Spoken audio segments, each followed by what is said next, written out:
Hai martabak lover, jumpa lagi dengan saya di studio dapur martabak.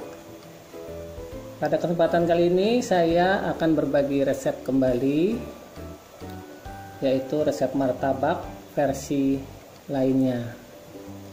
Versi kali ini agak berbeda dengan versi sebelumnya, karena versi ini saya akan membuat martabak red velvet.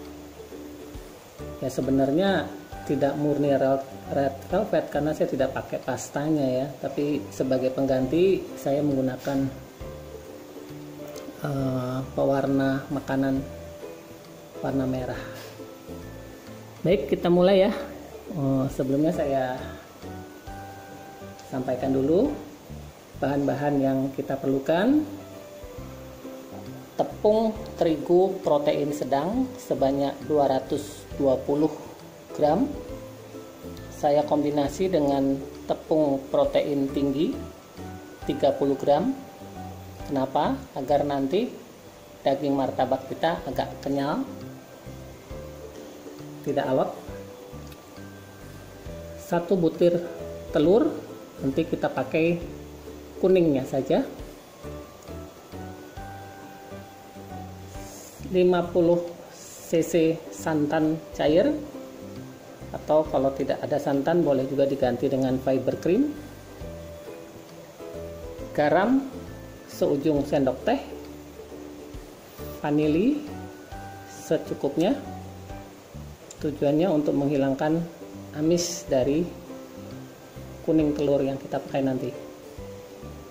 Gula pasir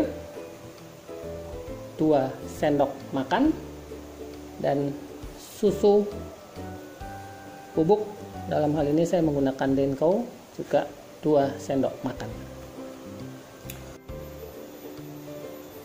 Untuk pengembang saya menggunakan 2 macam. Pertama, saya menggunakan soda kue, nanti takarannya kita pakai 1/4 sendok teh.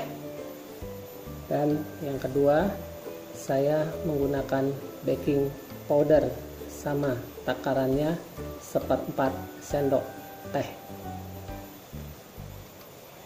Tadi saya lupa, kita juga menggunakan pelarut air sebanyak 300 cc.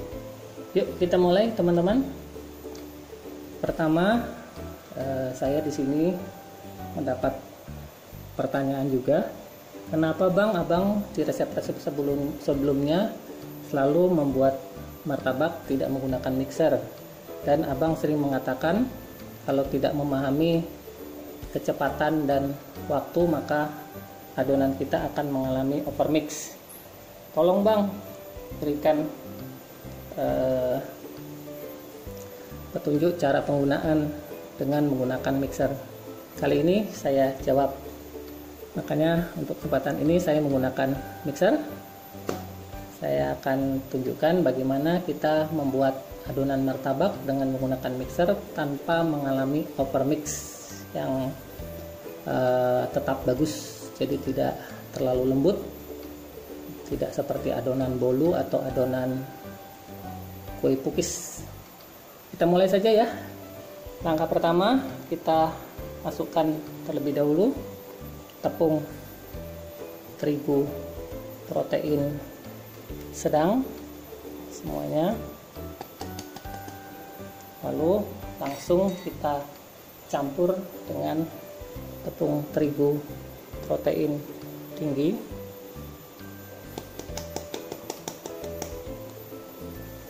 Lalu kita masukkan susu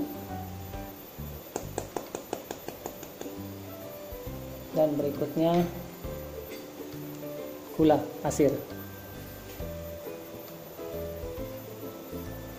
Jadi intinya kita memasukkan semua bahan kering kecuali garam dan vanili.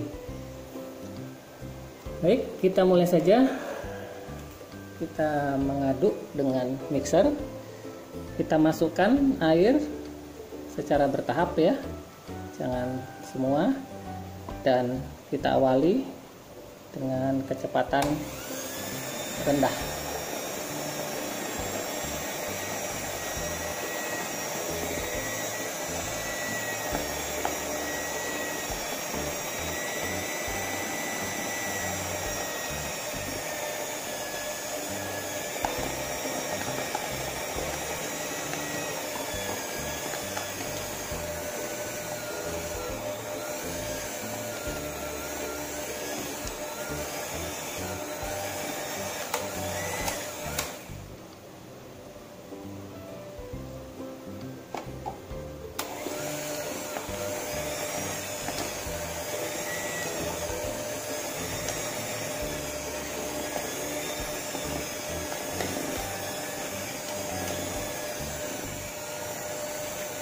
Sudah mulai terlihat ya teman-teman, mulai membentuk adonan padat.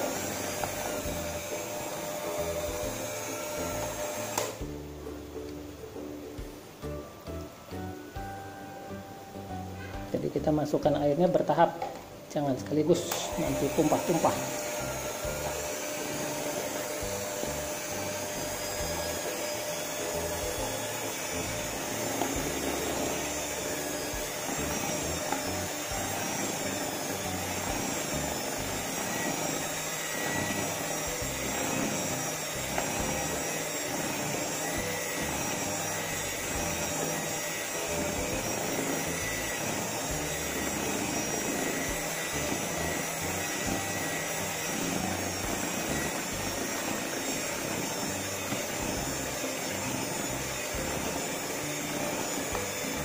Nah, ini sudah membentuk adonan setengah padat ya. Tadi saya pakai kecepatan 1 yang paling rendah. Baru setelah ini kita naikkan kecepatan 2. Nah, agar tidak terjadi adonan kita menjadi overmix, maka kita hanya boleh menggunakan kecepatan maksimal 2. Jangan pernah kita menaikkan kecepatan lebih tinggi, karena nanti adonan kita menjadi sangat lembut dan itu berdampak kepada hasil martabak kita. Berapa lama kita lakukan pengocokan dengan mixer ini? Kurang lebih 5 menit saja, jangan lebih. Kalau lebih nanti jadi overmix. Tujuannya kita hanya membuat adonan yang tetap diperuntukkan untuk martabak, bukan untuk bolu atau kue cookies. Nah, ini sudah seperti ini ya. Pada fase ini baru kita masukkan garam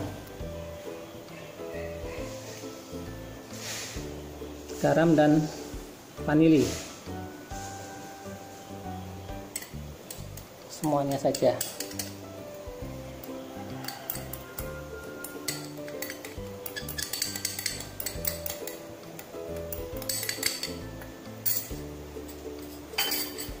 Lalu kita mix kembali.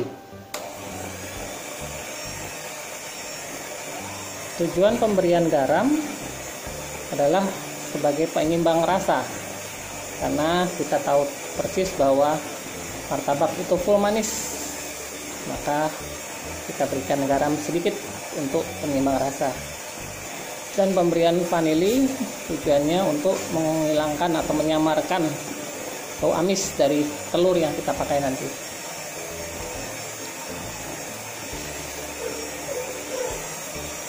Nah, sekarang kita akan memasukkan telur kuningnya saja ya teman-teman. Nanti saya pisahkan terlebih dahulu. Nah, ini telur sudah saya pisahkan ya, kuningnya saja dari putihnya. Nah, berikutnya telur ini akan saya campur, akan saya masukkan ke dalam santan kita. Ini rahasia yang banyak tidak diketahui, karena campuran santan dengan telur maaf, kuning telur maksud saya, ini akan membentuk sebuah komposisi yang kita sebut dengan koloidal, campuran antara lemak santan dan protein telur. Ini kita masukkan saja. Setelah itu kita aduk hingga telur larut. Nanti akan menjadi warna cantik kuning. Nah, campuran antara santan dengan kuning telur ini kita sebut sebagai larutan koloidal, yaitu perpaduan antara lemak nabati dan protein hewani. Nah, inilah rahasia yang membuat nanti adonan kita menjadi super enak. Gurihnya dapat dari santan, lembutnya dapat dari kuning telur. Nah, karena memang telur itu memberikan cita rasa amis, makanya kita tadi menggunakan vanili secukupnya saja. Nah, ini udah larut ya teman-teman. Kita langsung masukkan saja semuanya ke dalam adonan.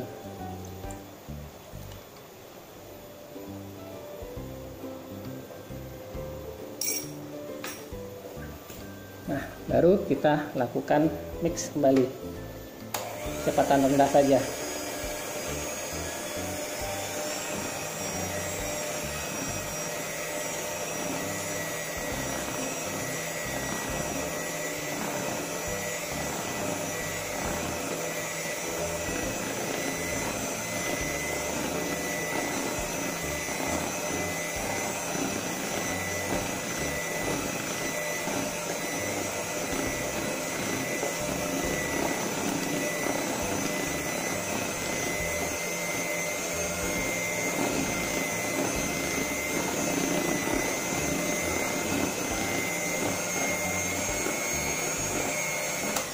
Nah, sudah masuk ya teman-teman, campuran koloidal dari telur dan santan. Tahap berikutnya adalah kita memberikan pengembang kue. Kalau kita pilih, yang pertama adalah baking powder. Jangan tertukar ya teman-teman. Pada saat kita ingin istirahatkan, ini nanti adonan kita istirahatkan antara 1 hingga 2 jam. Yang kita masukkan adalah baking powder. Jangan baking soda atau soda kue. Soda kue itu masuknya nanti setelah kita istirahatkan dan pada saat kita akan memanggang. Tapi sebelum kita masukkan, kita takar dulu menjadi 1/4 sendok dan kita cairkan. Ini sudah saya siapkan baking powdernya. Sekali lagi baking powder ya, bukan baking soda. Sebelum masuk ke dalam adonan, kita encerkan dulu dengan air. Untuk mudahnya supaya tidak berulang-ulang dengan penambahan air, maka saya akan campur dengan pewarna merah. Nah, tujuan kita tadi di awal saya sampaikan, saya ingin membuat martabak red velvet. Ini sudah saya campur dengan pewarna makanan ya teman-teman. Kita encerkan dulu. Kenapa perlu pengenceran? Karena baking powder bila kita masukkan langsung ke dalam adonan tanpa diencerkan, kita akan mendapatkan cita rasa pahit. Karena memang baking powder pahit rasanya, makanya kita encerkan terlebih dahulu. Nah, ini sudah larut ya teman-teman, kita masukkan saja semuanya.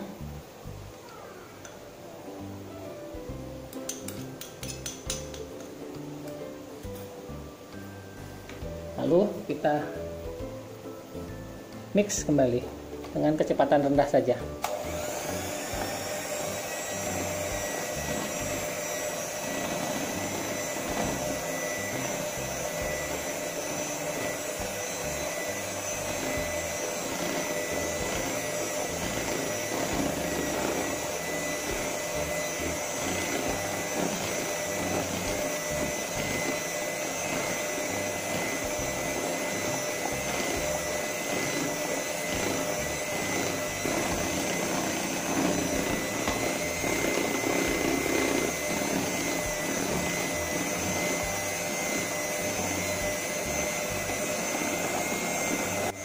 Nah, ini sudah terlihat ya teman-teman, berbuih dia.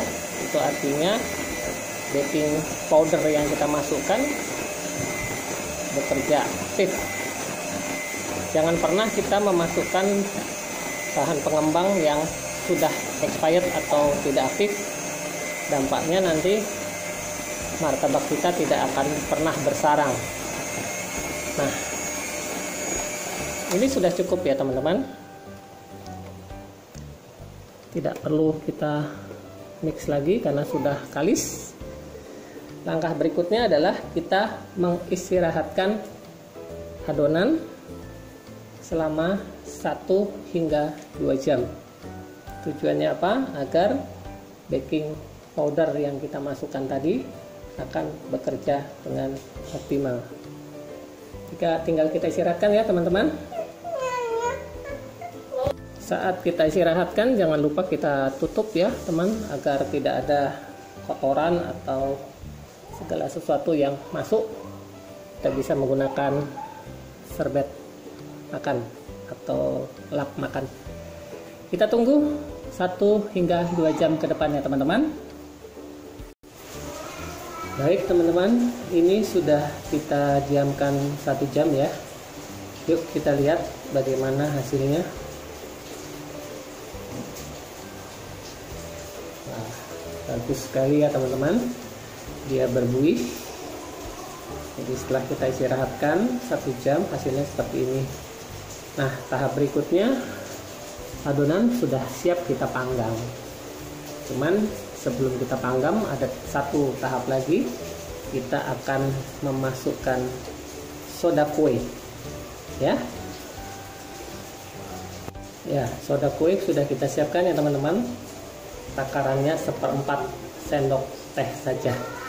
Dan memang soda kue atau baking soda ini kita masukkan pada tahap akhir, pada saat kita ingin memanggang.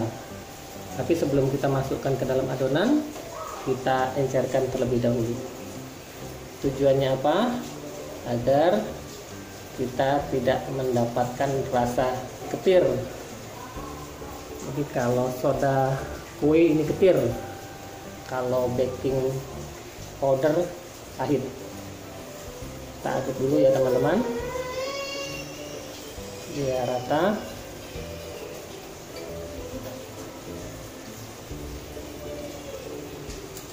Setelah itu kita masukkan saja langsung ke dalam adonan ya. Setelah itu kita tinggal mengaduknya saja.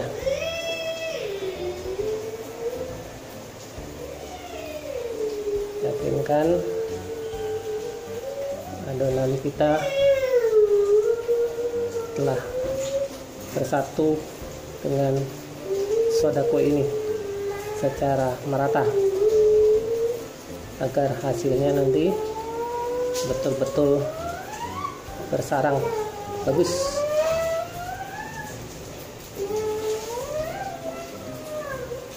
Nah, inilah yang saya maksud dengan konsistensi yang pas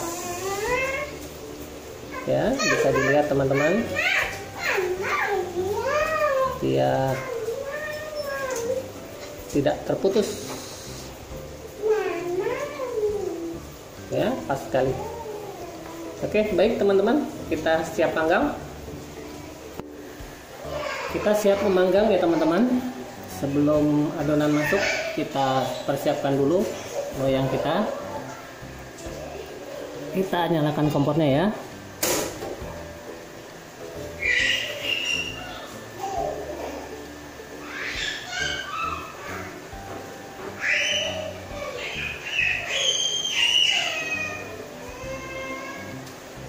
Untuk mengetahui apakah loyang kita sudah mencapai titik panas yang optimal untuk memasak martabak, bisa kita siasati dengan cara meletakkan air di salah satu telinga loyang.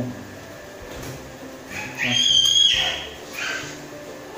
sambil kita amati ya teman-teman, air yang saya letakkan ini, bila nanti dia mendidih dan menghilang, itu artinya loyang kita sudah siap dengan panas yang optimal.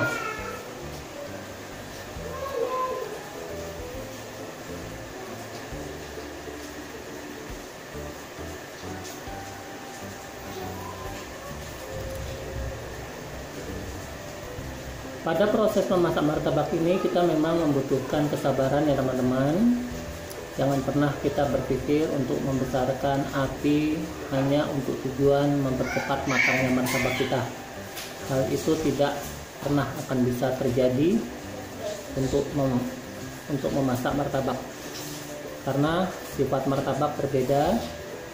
Bila kita besarkan api, maka kulit martabak kita akan cepat gosong, sementara dagingnya belum matang.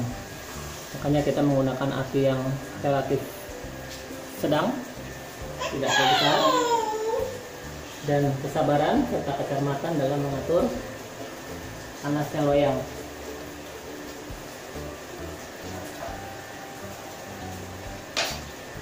Bila loyang belum panas dan kita masukkan adonan, apa yang terjadi?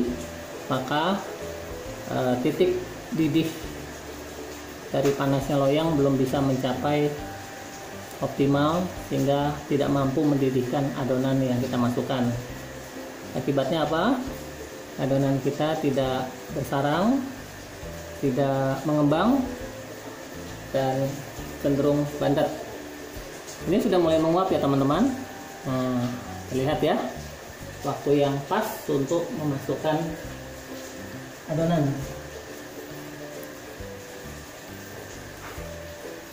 Adonan sudah saya pindahkan ke gelas ukur ya teman-teman, tujuannya untuk memudahkan kita nanti saat menuang.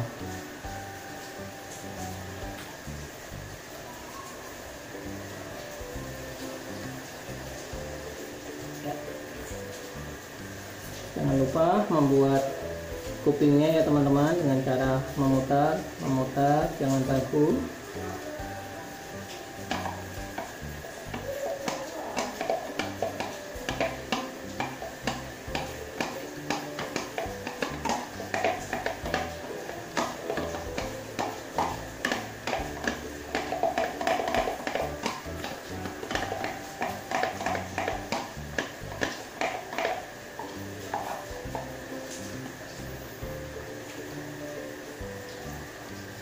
Nah, pada tahap ini kita tinggal mengamati saja proses matangnya martabak kita. Terlihat ya teman-teman, sepertinya sudah mengeluarkan gelembung. Itu tandanya loyang kita benar-benar panasnya optimal, dan ini harus dipertahankan hingga martabak kita matang dengan sempurna. Proses terbentuknya gelembung ini kita sebut dengan karbonasi. Apa itu karbonasi? Yaitu pelepasan gas karbon dioksida akibat dari soda kue dan baking powder yang kita masukkan terkena efek panas, dan panas ini sebagai katalisator sehingga terbentuklah gas CO2.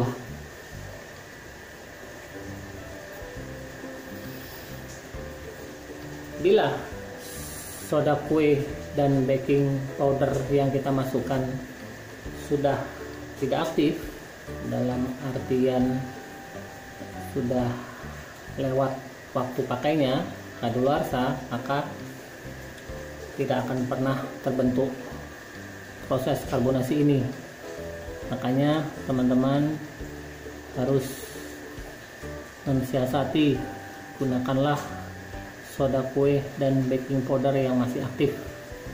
Caranya mudah, gabungkan saja keduanya, lalu diberi air. Bila dia berbuih, maka itu tandanya bahan pengembang kita masih aktif. Kita lihat ya, bagian tengahnya sudah mulai terbentuk gelembung-gelembung. Itu artinya adonan kita berproses untuk membentuk sarang. Nanti ketika sebagian besar gelembung ini pecah secara spontan, maka itu waktu yang tepat untuk kita mulai menaburkan gula pasir. Bila kita menaburkan gula pasir pada saat gelembung belum pecah spontan, maka butiran pasir itu tidak akan masuk ke dalam sarang, tidak akan masuk ke dalam pori-pori daging. Akibatnya apa? Dia akan tertahan di atas permukaan martabak, dan karena efek panas akan berbentuk karamel. Dan karamel ini bila dipanasi terus, dia akan menjadi gosong dan akan menjadi karbon, maka menyebabkan cita rasa pahit, dan itu tidak bagus buat martabak kita. Makanya kita harus cermat, kita harus bisa memilih waktu yang tepat untuk menaburkan taburan gula pasir. Sekali lagi, dalam proses memasak martabak ini memang sangat dibutuhkan kesabaran. Kita harus sabar menunggu sampai dengan seluruh gelembung terbentuk secara sempurna, dan gelembung ini harus pecah secara spontan sehingga sempurnanya proses gelembung dan pecah spontannya ini akan membentuk sarang pada martabak kita secara sempurna.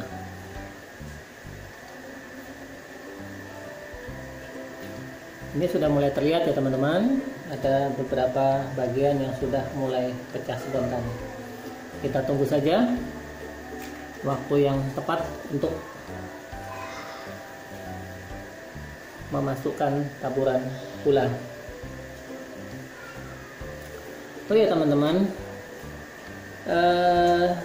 cangkang atau kuping yang saya buat ini tadi dengan cara memutar adonan, ini adalah sebagai alat bantu kita, sebagai ukuran kita untuk menilai panasnya loyang. Bila cangkang ini sudah gelap sementara adonan kita belum membentuk gelembung dengan sempurna, itu artinya loyang kita terlalu panas, dan itu tidak terlalu baik untuk adonan martabak kita.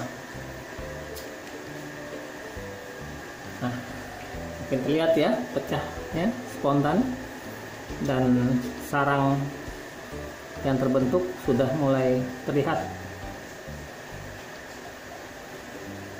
Di awal tadi sebelum saya menuangkan adonan, teman-teman lihat, saya sama sekali tidak mengolesi loyang kita dengan mentega ataupun minyak yang biasanya sering dilakukan dengan tujuan agar martabak kita tidak lengket.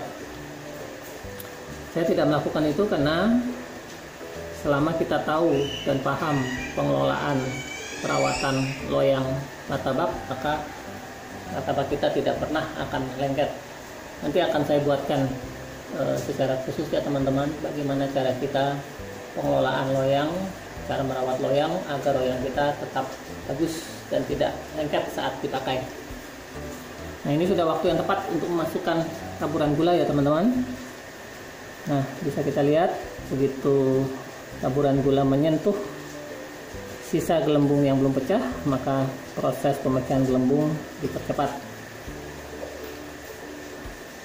Tentu jumlah taburan sesuai dengan selera teman-teman saja. Bila suka manis, maka boleh ditaburi lebih banyak. Tapi kalau tidak suka manis, maka taburilah secukupnya saja. Nah, terlihat ya, gula pasirnya, butirannya masuk ke dalam pori-pori daging martabak. Ini kita tutup ya teman-teman. Proses penutupan ini bertujuan agar panas merata, dan itu mempercepat proses pematangan martabak yang kita masak.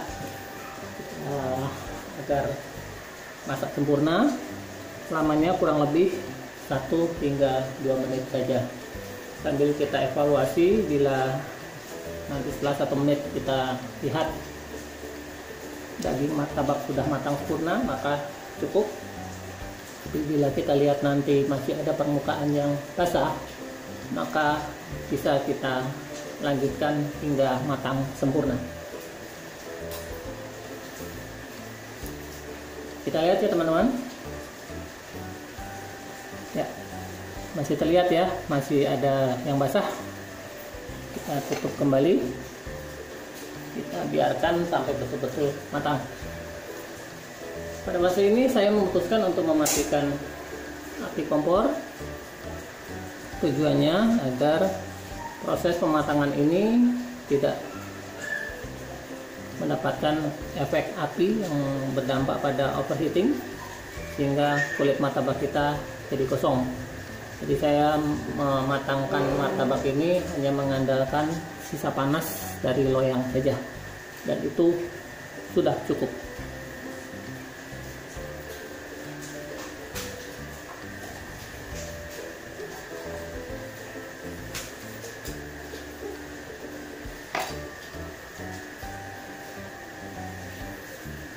Kita lihat ya teman-teman. Ya, sudah matang sempurna. Kita tinggal mengangkat. Sebelum mengangkat, kita bebaskan dulu cangkangnya. Nah, ini saya buktikan ya teman-teman, ketika loyang kita rebus, walaupun tidak saya olesi apapun, martabak kita bisa terbebas dengan mudah. Ya, lihat ya teman-teman.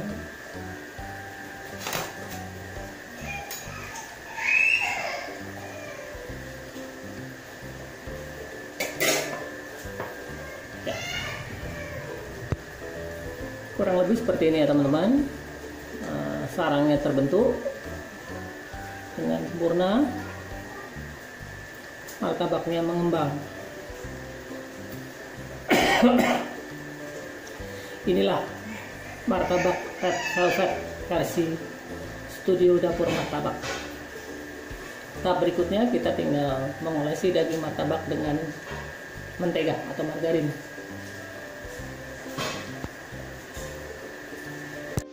Ya, ini sudah matang ya teman-teman. Kita tinggal olesi dulu dengan mentega atau margarin agar permukaan dagingnya lebih kenyal, dan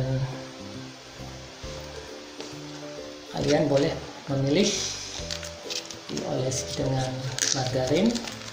Saya menggunakan margarin ya teman-teman. Kalau kalian punya butter Wisman itu lebih bagus lagi, karena butter Wisman menjanjikan rasa dan wangi, lebih enak jelas. Tapi harganya juga lumayan teman-teman. Harga membawa kualitas ya teman-teman ya. Nah, ini saya olesi untuk jumlah margarinnya, sesuaikan saja. Kalau kalian suka yang banjir, boleh dibanyakin. Kalau kalian senang tidak terlalu banyak margarin, juga disesuaikan saja.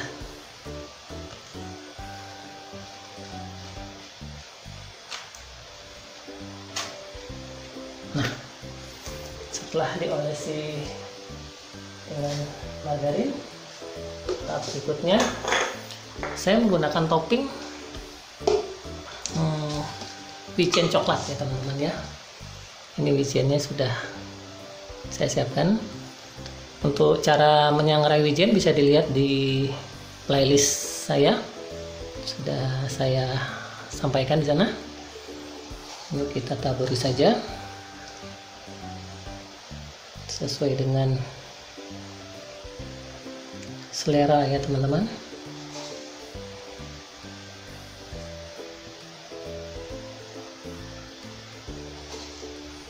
Bila suka dengan keju juga boleh diparut di keju. Bila suka dengan kacang juga boleh ditaburi kacang.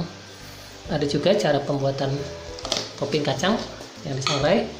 Kebetulan stok saya habis, jadi saya hanya punya topping wijen dan misis. Sebelum ditaburin, selanjutnya kita potong dulu ya teman-teman, supaya tidak susah nanti pada saat kita melipat.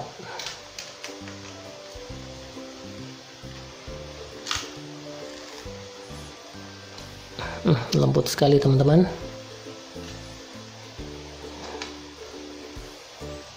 Jadi martabak red velvet.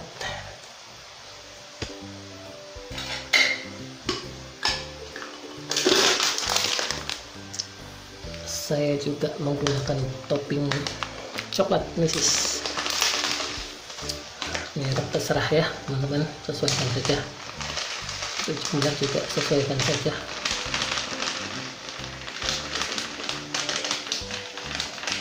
Setelah dicampur ketiganya, kacang, coklat, wijen lengkap. Ada juga yang coklat, wijen, kacang, keju. Saya punyanya topping hanya coklat, mesis, dan wijen.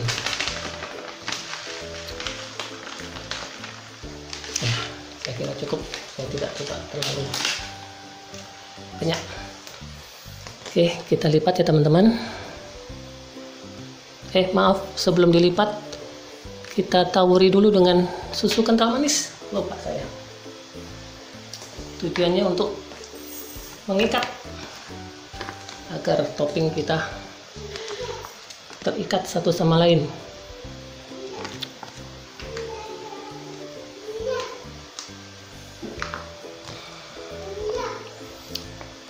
Untuk jumlahnya juga sesuaikan saja ya teman-teman ya.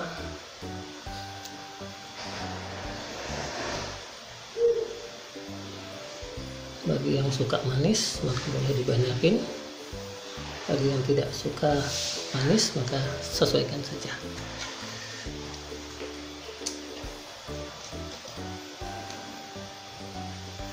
Ya, baru kita lipat.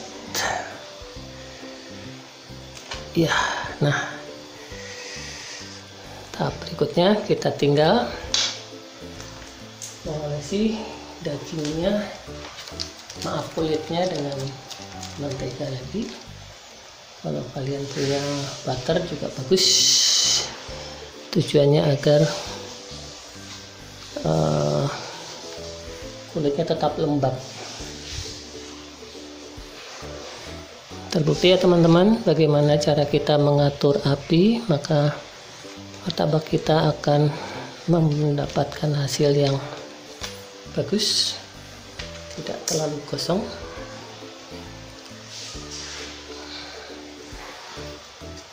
Ya, kita balik sisi sebelahnya. Ya, sama kita lakukan. Olesi juga dengan margarin, tujuannya agar tetap lembab.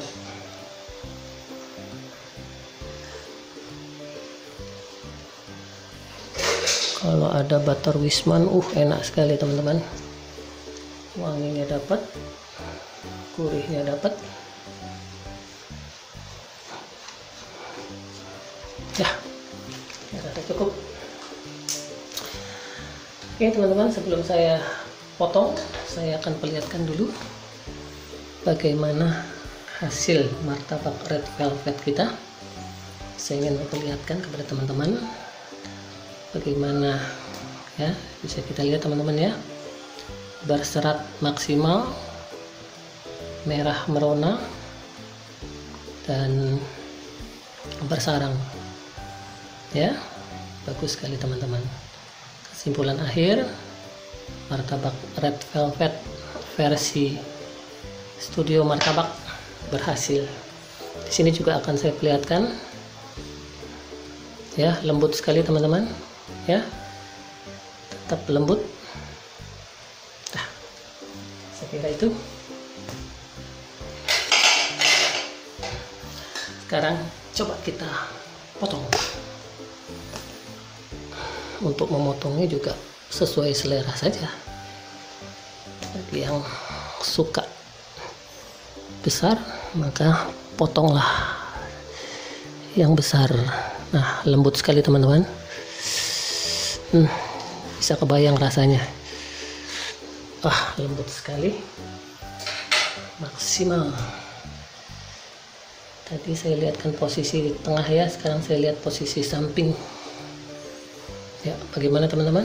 Hasilnya lembut sekali. Ya. Di martabak red velvet versi Studio Martabak telah berhasil dengan baik sesuai harapan.